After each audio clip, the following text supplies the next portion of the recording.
미연아, 내 딸. 엄마가 다 널 위해서 그랬어. 널 이런 지옥 같은 세상에서 고생시키고 싶지 않아서. 닥쳐! 누가 당신 딸이야! 내 엄마는 여기 이 사람 하나뿐이야. 아니, 이젠 아무도 없어! 이들에겐 어떤 사연이 있을까요? 지금부터 그 이야기 시작합니다. 남편이 세상을 떠나고 맞는 첫 번째 가을이었습니다. 거실 창으로 쏟아지는 햇살은 여전히 따뜻했지만 집안의 공기는 한기를 품고 있었습니다. 3년의 긴 투병 생활은 저와 남편 모두를 지치게 만들었습니다. 마지막 순간 제 손을 잡고 미안하다는 말만 되뇌던 남편의 얼굴이 아직도 눈앞에 선합니다. 무엇이 그토록 미안했을까? 먼저 떠나는 것에 대한 미안함이려니 저는 애써 그리 생각하며 마음을 다잡았습니다. 남편이 남긴 것은 작은 상가 건물 하나와 꽤 많은 서류 뭉치였습니다. 평생 성실했지만 사업수와는 없었던 사람이었습니다. 그가 떠난 빈자리를 정리하는 것은 오롯이 제 몫이 되었습니다. 서재에 앉아 남편의 유품을 정리하던 그날 오후 저는 그 상자를 발견했습니다. 먼지가 뽀얗게 쌓인 낡은 오동나무 상자. 남편이 서재 가장 깊숙한 벽장 위에 올려두고는 저에게는 한 번도 열어보지 말라고 신신당부했던 바로 그 상자였습니다. 이제는 주인이 없는 물건이니 열어봐도 괜찮을 것이라 생각했습니다. 삐걱거리는 소리와 함께 상자 뚜껑을 열자 나프탈렌 냄새와 함께 아주 오래된 시간의 향기가 코끝을 스쳤습니다. 상자 안에는 빛바랜 서류 몇 장과 낡은 앨범, 그리고 고이 접힌 베넷 저고리 하나가 들어 있었습니다. 하얀 순면으로 만든 소매 끝동에 색동을 뗀 아기 옷이었습니다. 제 손길이 닿자 금방이라도 바스러질 듯 세월의 흔적이 역력했습니다. 그런데 무언가 이상했습니다. 저고리 옷고름 아래 서툰 바느질 솜씨로 수놓아진 세 글자가 있었습니다. 김수정. 제 딸의 이름은 이미연입니다. 저는 미연이를 낳았을 때 똑같은 베넷 저고리를 직접 만들어 입혔습니다. 아기의 건강과 행복을 비는 마음을 담아 한 땀 한 땀 정성껏 바느질했었습니다. 그리고 그곳에는 분명 이미연이라는 세 글자를 수놓았습니다. 하지만 제 눈앞에 있는 것은 김수정이라는 낯선 이름이었습니다. 베넷 저고리의 모양새, 색동 끝동, 심지어 천의 감촉까지 40년 전 제 기억 속 그것과 너무도 똑같았습니다. 똑같은 옷이 어째서 남편의 비밀 상자 속에 다른 이름으로 들어있는 것일까? 머릿속이 복잡하게 얽혀 들어가는 순간이었습니다. 그때 현관문이 벌컥 열리더니 딸 미연이가 헐레벌떡 들어왔습니다. 엄마, 아직도 이러고 있었어? 상가명의 이전 서류는 어떻게 됐냐고 내가 아침에도 물어봤잖아. 제 손에 들린 베넷 저고리는 보이지도 않는 모양이었습니다. 딸의 눈은 오직 제 앞에 놓인 서류 뭉치에만 향해 있었습니다. 남편이 제 아비가 죽은 지 100일도 채 지나지 않았습니다. 하지만 미연이에게는 아버지의 죽음보다 그가 남긴 재산이 더 중요해 보였습니다. 그건 변호사님이 처리하고 계시니까 신경 안 써도 돼. 뭘 신경을 안 써. 아빠 병원비 때문에 대출받은 거 이자 내기도 벅찬데 빨리 정리해서 팔든가 세를 더 올리든가 해야 할 거 아니야. 엄마는 너무 태평하다니까. 저는 조용히 베넷 저고리를 다시 상자에 넣고 뚜껑을 닫았습니다. 40년간 애지중지 키워온 딸이었습니다. 남들 보기에도 번듯하게 부족함 없이 키우기 위해 남편과 저는 평생을 바쳤습니다. 그런데 어째서일까요? 그 순간 제 앞에 서 있는 딸의 얼굴이 지독히도 낯설게 느껴졌습니다. 남편을 닮지도 저를 닮지도 않은 저 얼굴. 문득 그런 생각이 들자 온몸에 소름이 돋았습니다. 저는 고개를 저으며 말도 안 되는 생각이라 스스로를 다그쳤습니다. 하지만 한번 피어오른 의심의 씨앗은 좀처럼 사라지지 않고 제 마음 한구석에 뿌리를 내리기 시작했습니다. 그날 밤 저는 잠을 이룰 수 없었습니다. 오동나무 상자를 끌어안고 밤을 새웠습니다. 그리고 결심했습니다. 이 기이한 불안감의 실체를 제 눈으로 직접 확인해야만 했습니다. 다음 날 아침 저는 미연이 빗고 난 머리빗에 엉켜있는 머리카락 몇 올을 몰래 집어들었습니다. 작은 비닐봉지에 그것을 담아 가방 깊숙이 넣었습니다. 제 입안의 상피세포를 면봉으로 긁어내 또 다른 봉투에 담았습니다. 심장이 쿵쾅거리고 손이 떨려왔지만 여기서 멈출 수는 없었습니다. 인터넷으로 찾아낸 유전자 검사 센터는 집에서 꽤 떨어진 곳에 있었습니다. 버스를 타고 가는 내내 창밖의 풍경은 눈에 들어오지 않았습니다. 제발 내 생각이 틀렸기를. 이 모든 것이 늙은 여자의 부질없는 망상이기를. 저는 속으로 수없이 되뇌었습니다. 센터에 검사를 의뢰하고 집으로 돌아오는 길은 천근만근 무거웠습니다. 결과는 일주일 뒤에 나온다고 했습니다. 그 일주일은 제 인생에서 가장 길고 혹독한 시간이었습니다. 미연이는 여전히 매일같이 집에 들러 재산 문제만 들쑤시고 돌아갔습니다. 저는 아무렇지 않은 척 딸을 대했지만 등 뒤에서는 식은땀이 흘렀습니다. 그리고 마침내 일주일 뒤 전화벨이 울렸습니다. 모르는 번호였지만 직감할 수 있었습니다. 숨을 참고 전화를 받자 건조한 사무적인 목소리가 들려왔습니다. 몇 가지 본인 확인 절차를 거친 뒤 상담원은 차가운 목소리로 결과를 통보했습니다.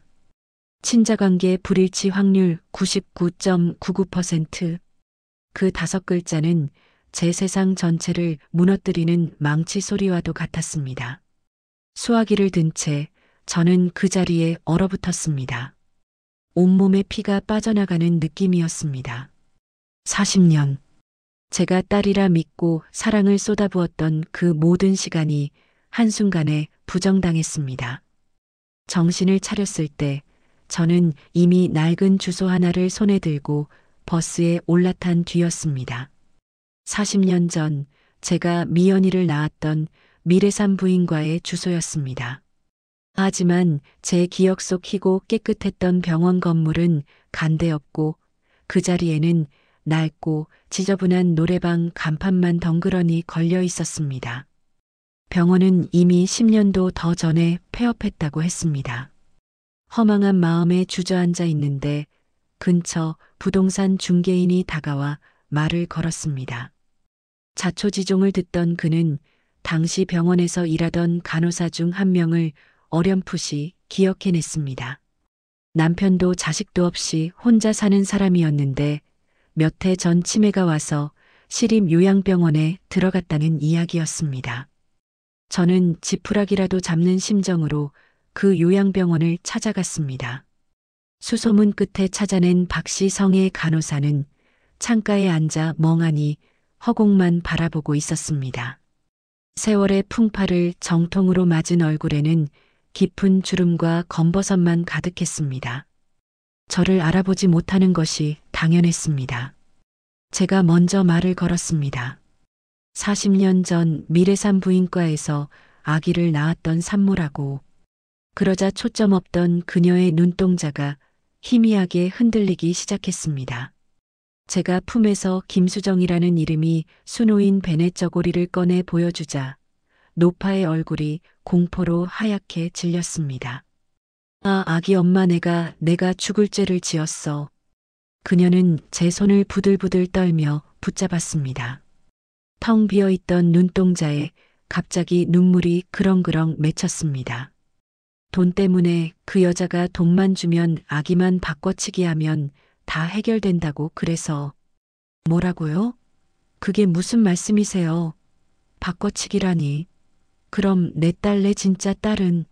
수정이 우리 수정이 어디 있어요? 제가 소리를 지르며 묻는 순간이었습니다. 등 뒤에서 날카로운 목소리가 들려왔습니다. 엄마, 여기서 뭐 하는 거야? 요즘 계속 이상한 소리만 하고 다니더니 기어코 여기까지 와서 행패야? 어느새 미연이가 뒤따라와 있었습니다. 흉흉한 눈으로 저를 쏘아보며 제 팔을 거칠게 잡아 끌었습니다. 이러다 진짜 치매 오겠어. 병원에만 있지 말고 시설 좋은 데 가서 좀 쉬셔야겠네. 내가 알아서 다 해줄게. 시설 좋은 곳이라는 말에 등골이 서늘해졌습니다. 저를 정신병자로 몰아 요양원에 가두고 제 재산을 마음대로 하려는 속셈이었습니다.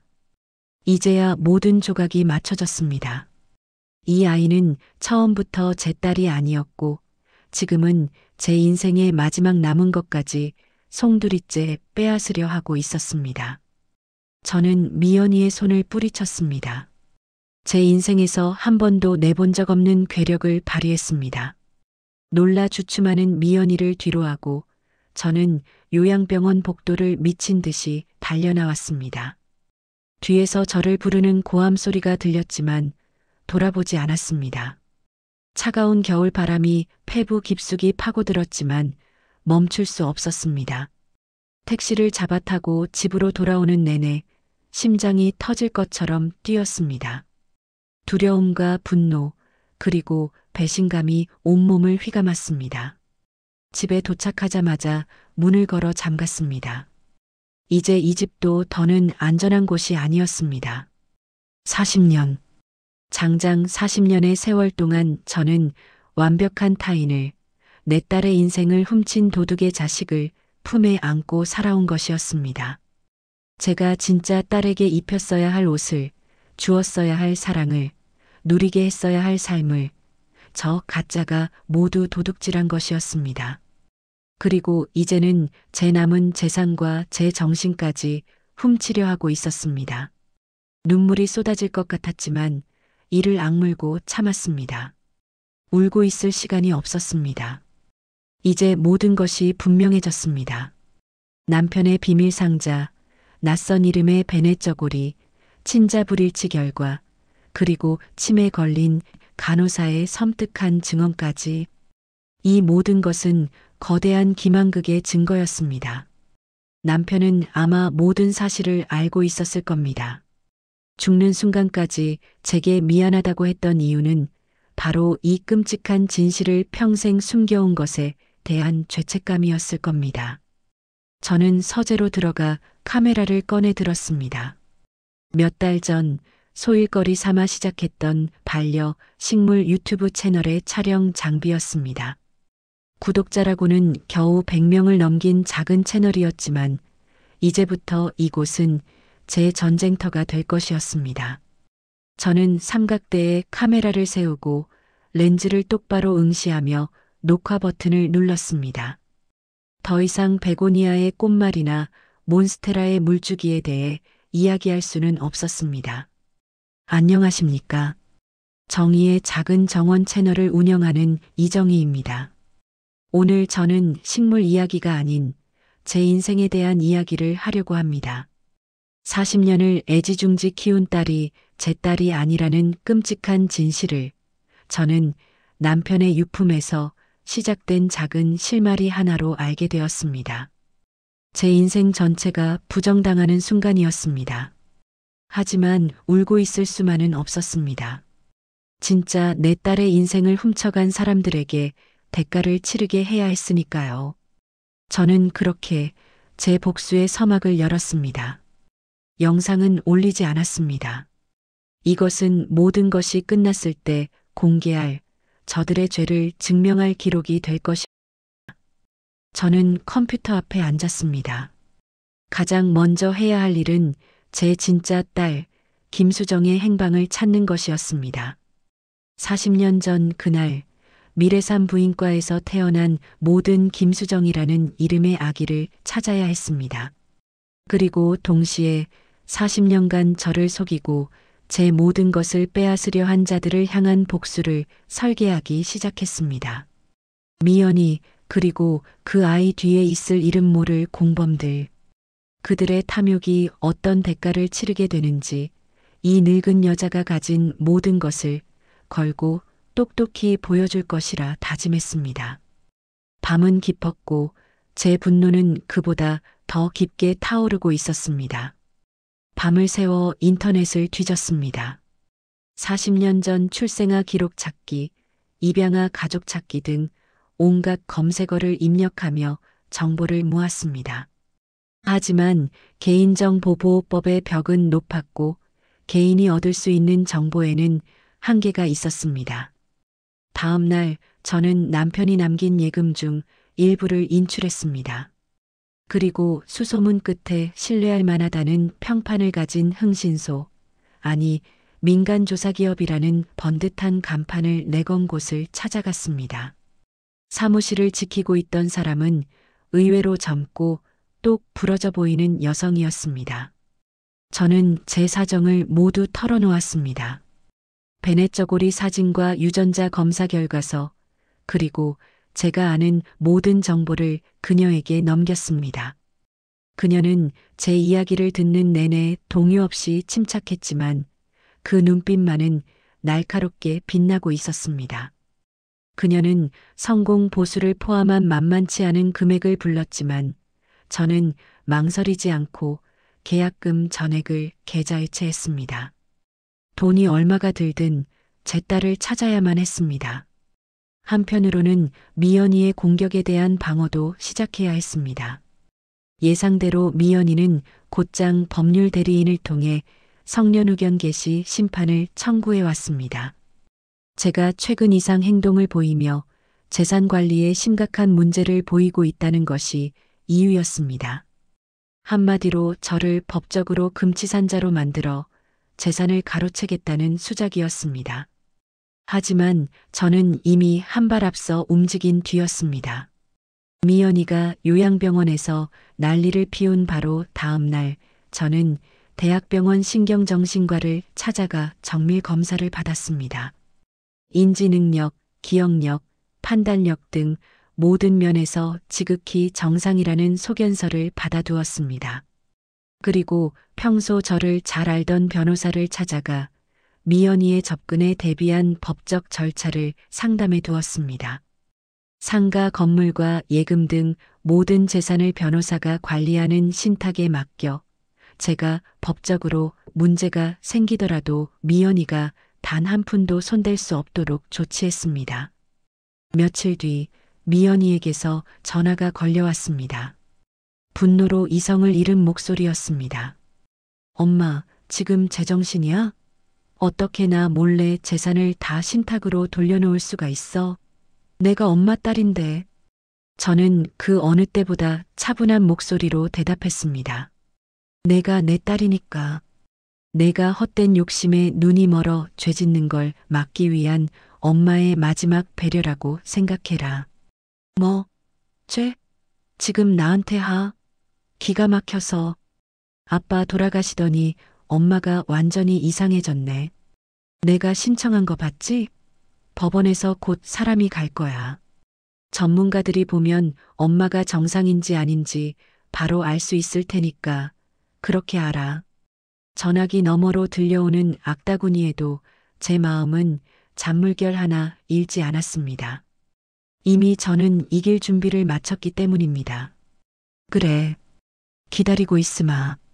와서 똑똑히 보라고 해라. 내 어미가 얼마나 정신이 멀쩡한 사람인지.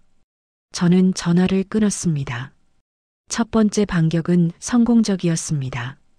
미연이는 제 재산에 손을 댈 수 없게 되었고 저를 정신병자로 몰아넣으려던 계획도 수포로 돌아갈 것입니다. 하지만 이것은 시작에 불과했습니다. 저는 아직 그들의 실체에 한 발짝도 다가가지 못했습니다. 도대체 누가 왜 이런 끔찍한 일을 벌였는가? 40년 전 그날의 진실을 향한 제 추적은 이제 막 첫걸음을 뗀 것이었습니다. 일주일 뒤 민간조사원에게서 연락이 왔습니다. 비가 추적추적 내리는 날이었습니다. 그녀는 자신이 알아낸 사실들을 정리한 보고서를 제 앞에 내려놓았습니다. 심장이 세차게 방망이질하기 시작했습니다. 보고서의 첫 장에는 김수정이라는 이름의 여인에 대한 기록이 빼곡히 적혀 있었습니다. 40년 전 그날 미래산 부인과에서 태어난 김수정은 출생신고 직후 베이비박스에 버려졌다고 합니다. 부모를 알 수 없는 아이는 곧장 보육원으로 보내졌고 그곳에서 성인이 될 때까지 자랐습니다. 보고서에 첨부된 낡은 흑백 사진 속에는 겁에 질린 듯한 눈을 한 어린 소녀가 서 있었습니다. 제 가슴 한쪽이 시큰하게 아려왔습니다. 제가 온갖 호의호식으로 가짜 딸을 키우는 동안 제 진짜 딸은 세상의 가장 차가운 곳에서 외롭게 자라고 있었던 것입니다. 김수정은 보육원을 나온 뒤 식당 종업원, 공장 직원 등 안 해본 일이 없었습니다. 결혼을 했지만 남편의 폭력에 시달리다 이혼했고 지금은 작은 시장에서 반찬 가게를 하며 홀로 아들을 키우고 있다고 했습니다. 보고서 마지막 장에는 흐릿하게 찍힌 수정의 현재 모습 사진이 있었습니다. 고단한 삶의 흔적이 역력한 얼굴이었지만 그 눈매와 인매는 젊은 시절의 저를 놀랍도록 닮아 있었습니다. 보고서를 넘기는 제 손이 부들부들 떨렸습니다. 하지만 저를 더 큰 충격에 빠뜨린 것은 다음 내용이었습니다. 조사원은 40년 전 요양병원에 있던 박 간호사의 행적을 추적했습니다. 그리고 그녀의 낡은 통장에서 수상한 자금 흐름을 발견했습니다. 제가 아이를 낳은 직후 그녀의 계좌로 당시에는 거액이었던 500만 원이 입금된 기록이 있었습니다.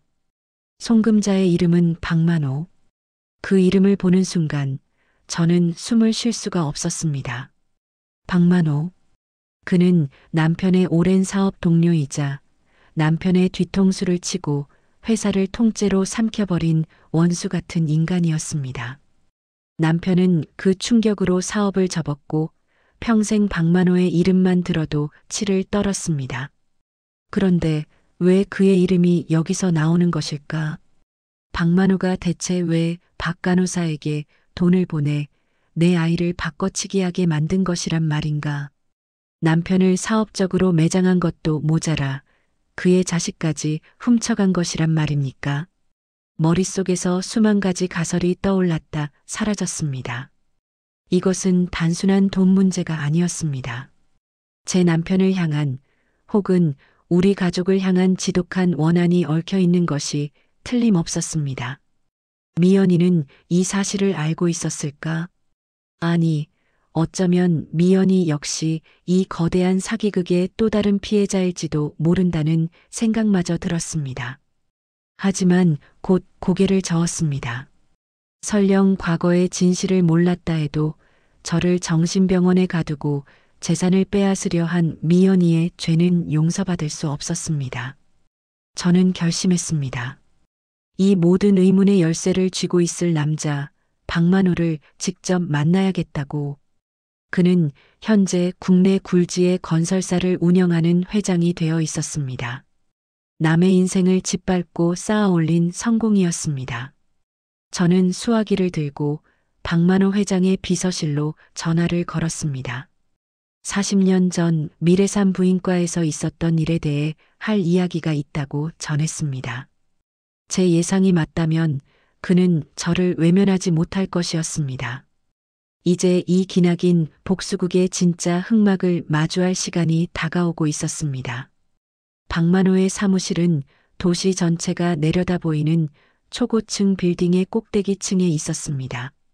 거대하고 화려한 집무실의 주인이 된 그는 40년 전 제가 기억하던 비굴하고 야심 넘치던 청년의 모습은 온데간데 없고 오만함과 탐욕으로 가득 찬 늙은이의 얼굴을 하고 있었습니다. 그는 값비싼 소파에 저를 앉히고는 마치 자선이라도 베푸는 듯한 태도로 입을 열었습니다. 이게 얼마만입니까, 형수님? 돌아가신 이 사장 생각하면 아직도 마음이 아픕니다. 그런데 40년 전 산부인과 이야기는 대체 무슨 말씀이신지. 저는 가방에서 박 간호사의 통장 거래 내역 사본과 베넷 저고리 사진을 꺼내 테이블 위에 올려놓았습니다. 박만호의 얼굴에 처음으로 당혹스러운 기색이 스쳐 지나갔습니다. 이 돈 회장님이 보내신 게 맞지요? 제 딸 아이를 바꿔치기 한 대가로 지불한 돈 말입니다. 박만호는 한동안 말이 없었습니다. 그는 잠시 눈을 감고 생각에 잠기더니 이내 체념한 듯 깊은 한숨을 내쉬었습니다. 그리고 다시 입을 열었을 때 그의 입에서는 상상조차 하지 못했던 충격적인 진실이 흘러나왔습니다. 맞습니다. 그 돈 내가 보낸 겁니다. 하지만 모든 걸 계획한 건 내가 아니었소. 나는 그저 사랑하는 여자의 부탁을 들어줬을 뿐입니다. 그의 이야기는 이러했습니다. 40년 전 박만호에게는 사랑하는 여자가 있었습니다. 그녀의 이름은 오경숙. 공교롭게도 그녀는 미래산 부인과의 간호사였습니다. 오경숙은 박만호의 아이를 임신했지만 박만호는 이미 집안에서 정해준 여자와 결혼한 상태였습니다. 아이를 지울 수 없었던 오경숙은 마침 같은 날 아기를 낳으러 온 저를 범행 대상으로 삼았던 것입니다.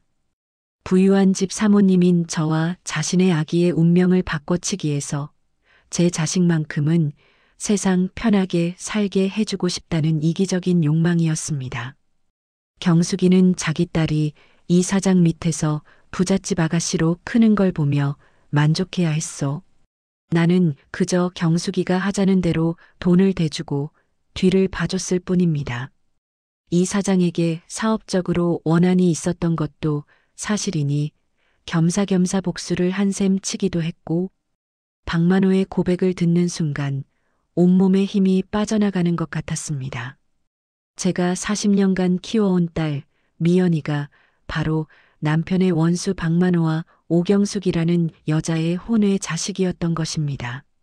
모든 퍼즐이 맞춰졌습니다.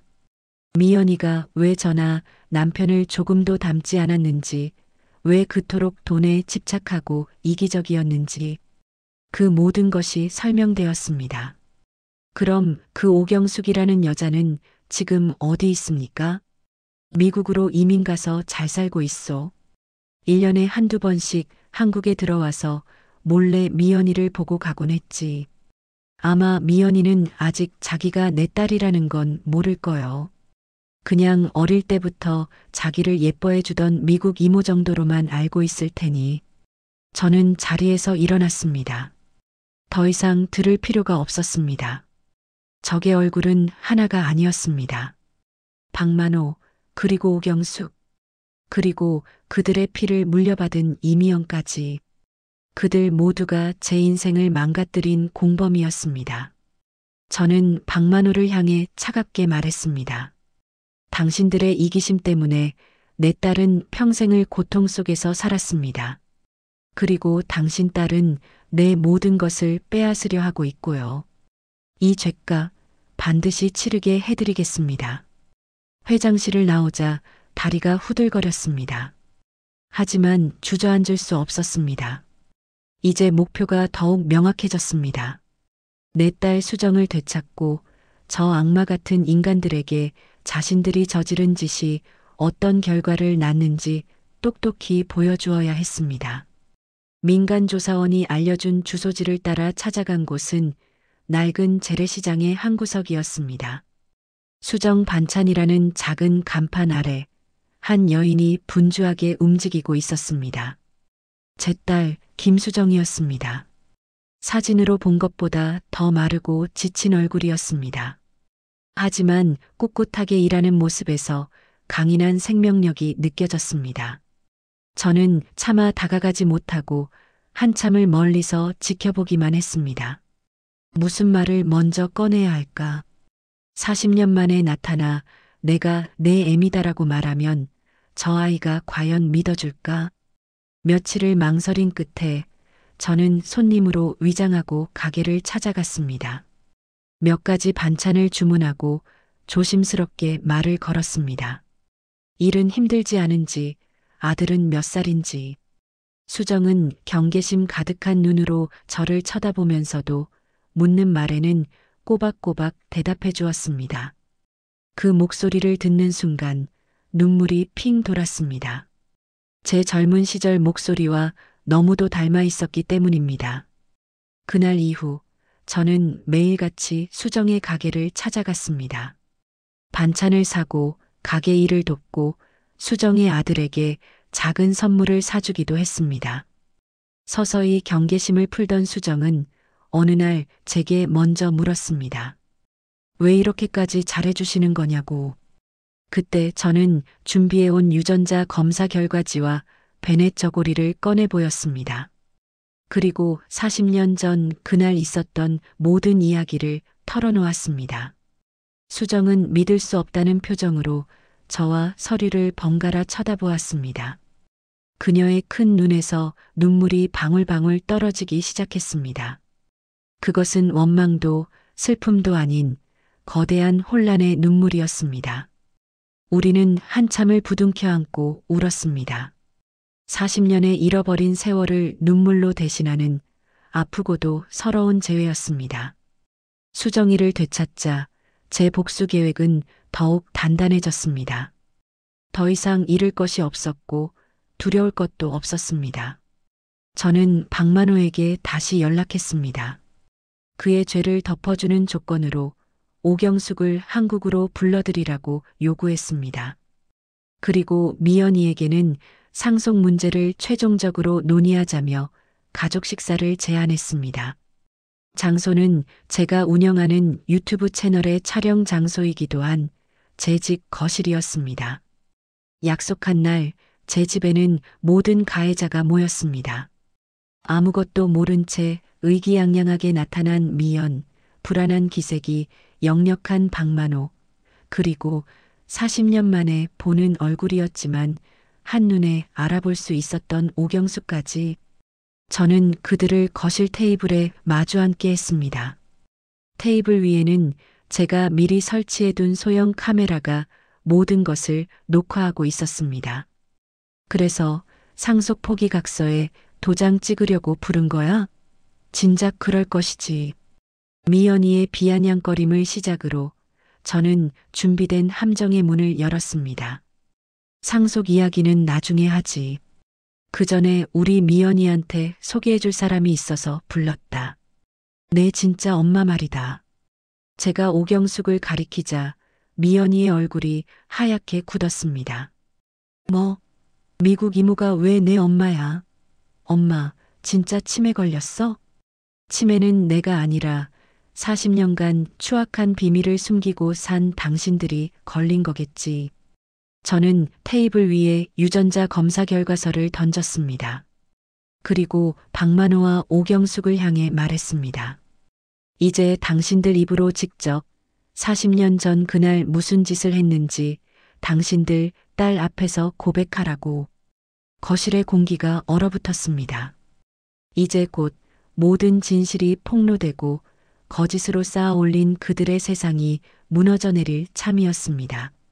거실은 아수라장이 되었습니다. 처음에는 완강히 부인하던 오경숙은 박만호가 모든 것을 실토하자 결국 무너져 내렸습니다. 그녀는 울부짖으며 미연이에게 매달렸습니다. 미연아, 내 딸, 엄마가 다 널 위해서 그랬어. 널 이런 지옥 같은 세상에서 고생시키고 싶지 않아서. 닥쳐. 누가 당신 딸이야. 내 엄마는 여기 이 사람 하나뿐이야. 아니, 이젠 아무도 없어. 미연이는 충격과 배신감에 몸을 떨며 소리쳤습니다. 자신이 그토록 경멸하고 무시했던 박만호가 친아버지라는 사실, 그리고 평생 엄마라고 믿었던 제가 자신을 속였다는 생각에 이성을 잃은 듯 보였습니다. 하지만 저를 향한 원망의 화살을 돌리는 것도 잊지 않았습니다. 그래서 뭐, 이제 와서 어쩔 건데. 친딸도 아니었으면서 40년이나 날 키웠잖아. 그럼 그에 대한 대가는 줘야지. 이 집도 저 상가도 다 내 거야. 그 순간 거실 문이 열리며 수정이가 들어섰습니다. 미연이는 자신과 꼭 닮았지만 삶의 고단함이 그대로 새겨진 수정의 얼굴을 보고 경악을 금치 못했습니다. 내 것이라고? 천만에. 여기 있는 모든 것은 바로 이 아이, 내 진짜 딸 수정이의 것이다. 내가 40년간 도둑질해온 인생의 주인이 바로 여기 있단 말이다. 저는 테이블 아래에 숨겨두었던 녹화 버튼을 눌렀습니다. 오늘 이 자리에서 오고 간 모든 대화, 그들의 추악한 고백은 제 유튜브 채널을 통해 실시간으로 방송되고 있었습니다. 박만호가 뒤늦게 상황을 파악하고 제게 달려들었지만 이미 늦은 뒤였습니다. 모든 것이 끝났습니다. 그날 이후 세상이 뒤집혔습니다. 제 유튜브 영상은 순식간에 퍼져나갔고 언론은 대기업 회장의 추악한 과거를 대서특필했습니다. 박만호의 회사는 주가가 폭락하고 불매운동에 휩싸이며 몰락의 길을 걸었습니다. 오경숙과 박 간호사는 아동유기 및 매매 혐의로 법의 심판을 받게 되었습니다. 미연이는 저를 상대로 제기했던 모든 소송을 취하하고 자취를 감췄습니다. 저를 정신병원에 감금하려 했던 혐의와 사기 미수로 그녀 역시 법망을 피할 수는 없을 것입니다. 그렇게 길고 길었던 복수가 끝났습니다.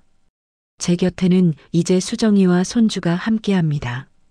40년의 세월을 뛰어넘어 처음부터 다시 시작하는 모녀 관계는 아직 서툴고 어색합니다. 하지만 저희는 매일 조금씩 서로에게 익숙해지고 있습니다. 수정이가 해준 따뜻한 집밥을 먹을 때, 손주 녀석의 웃음소리를 들을 때, 저는 비로소 잃어버렸던 제 인생을 되찾았음을 실감합니다. 제 작은 정원에도 다시 따스한 햇살이 들기 시작했습니다. 이것이 저의 이야기였습니다. 제 인생을 송두리째 뒤흔들었던 베네저고리 한 벌에서 시작된 길고도 험난했던 이야기. 어쩌면 지금 이 순간에도 세상 어딘가에서는 저처럼 기막힌 사연을 가슴에 품고 살아가는 분들이 계실지 모릅니다. 사람 사는 이야기는 이토록 다양하고 때로는 드라마보다 더 극적입니다. 저는 앞으로도 이곳 사람 사는 이야기 채널을 통해 저희 그리고 우리 주변의 다양한 이야기들을 나누려 합니다. 기쁨과 슬픔, 분노와 용서, 그 모든 감정이 담긴 진짜 사람들의 이야기를 말입니다. 여러분의 삶에는 어떤 이야기가 있으신가요? 혹시 가슴속에 묻어두고 차마 꺼내지 못한 이야기가 있다면 댓글로 여러분의 사연을 남겨주세요. 당신의 이야기가 누군가에게는 큰 힘과 위로가 될 수 있습니다. 구독과 좋아요, 그리고 여러분의 소중한 이야기로 사람 사는 이야기를 함께 만들어주세요. 지금까지 들어주셔서 진심으로 감사합니다.